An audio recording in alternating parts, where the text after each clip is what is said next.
Dalam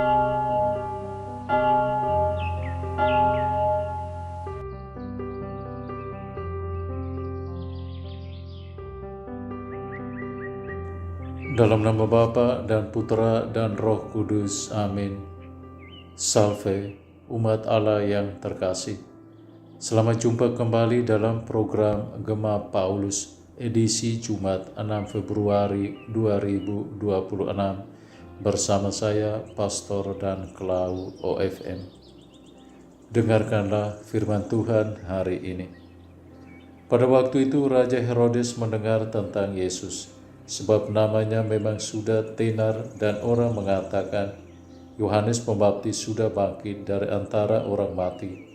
Dan itulah sebabnya kuasa-kuasa itu bekerja di dalam dia. Yang lain mengatakan, dia itu Elia. Yang lain lagi mengatakan, dia itu seorang nabi seperti nabi-nabi dahulu. Waktu Herodes mendengar hal itu, ia berkata, bukan, dia itu Yohanes yang sudah kupenggal kepalanya dan kini bangkit lagi. Memang Herodeslah yang menyuruh orang menangkap Yohanes dan membelenggunya di penjara berhubung dengan peristiwa Herodias, istri Filipus saudaranya, karena Herodes telah mengambilnya menjadi istri. Karena Yohanes pernah menegur Herodes, tidak halal engkau mengambil istri saudaramu. Karena kata-kata itu, Herodias menaruh dendam pada Yohanes dan bermaksud membunuh dia, tetapi tidak dapat, sebab Herodes segan akan Yohanes, karena ia tahu bahwa Yohanes orang benar dan suci, jadi dilindunginya. Tetapi setiap kali mendengar Yohanes, hati Herodes selalu terombang-ambing, namun ia merasa senang juga mendengarkan dia. Akhirnya tiba juga kesempatan baik bagi Herodias ketika Herodes pada hari ulang tahunnya mengadakan perjamuan untuk para pembesar, para perwira, dan orang-orang terkemuka di Galilea. Pada waktu itu putri Herodias tampil lalu menari, dan ia menyukakan hati Herodes serta para tamu. Maka raja berkata kepada gadis itu, mintalah daripadaku apa saja yang kau ingin, maka akan kuberikan kepadamu. Lalu Herodes bersumpah kepadanya, apapun yang kau minta akan kuberikan kepadamu, sekalipun itu setengah dari kerajaanku. Anak itu pergi menanyakan kepada ibunya, apa yang harus kuminta? Jawab ibunya, kepala Yohanes Pembaptis. Maka cepat-cepat ia pergi kepada raja dan meminta, aku mau supaya sekarang juga engkau berikan kepadaku kepala Yohanes Pembaptis di sebuah talam. Maka amat sedihlah hati raja, tetapi karena sumpahnya dan karena segan terhadap para tamu, ia tidak mau menolaknya. Segera raja menyuruh seorang pengawal dengan perintah supaya mengambil kepala Yohanes. Orang itu pergi dan memenggal kepala Yohanes di penjara dan membawanya dalam sebuah talam, serta memberikannya kepada gadis itu, dan gadis itu memberikannya kepada ibunya.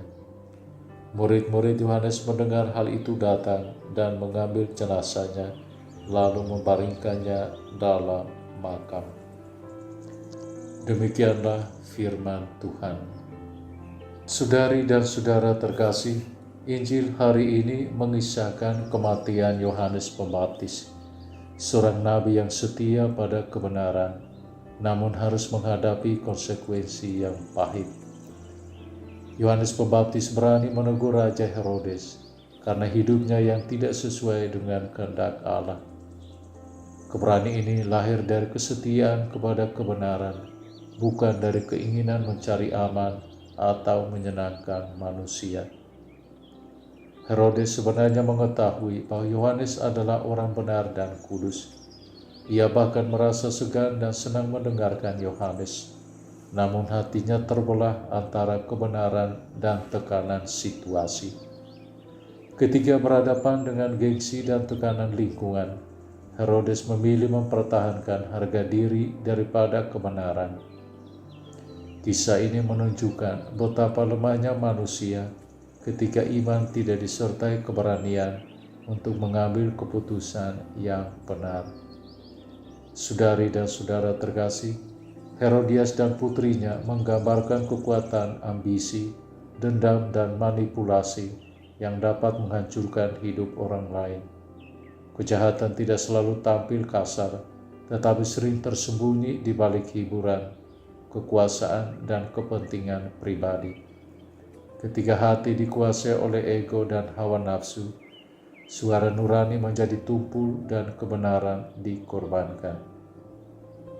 Apakah kita berani setia pada kebenaran seperti Yohanes Pembaptis, meskipun harus menanggung resiko? Ataukah kita lebih memilih aman, diam, dan mengikuti arus seperti Herodes? Kesetiaan pada kebenaran memang tidak selalu mudah, tetapi di sanalah iman menjadi nyata dan kesaksian hidup kita memperoleh maknanya yang sejati. Tuhan bersamamu dan bersama rohmu. Semoga saudara sekalian, keluarga saudara, pekerjaan dan pelayanan saudara diberkati oleh Allah yang Maha Kuasa, Bapa dan Putra dan Roh Kudus. Amin.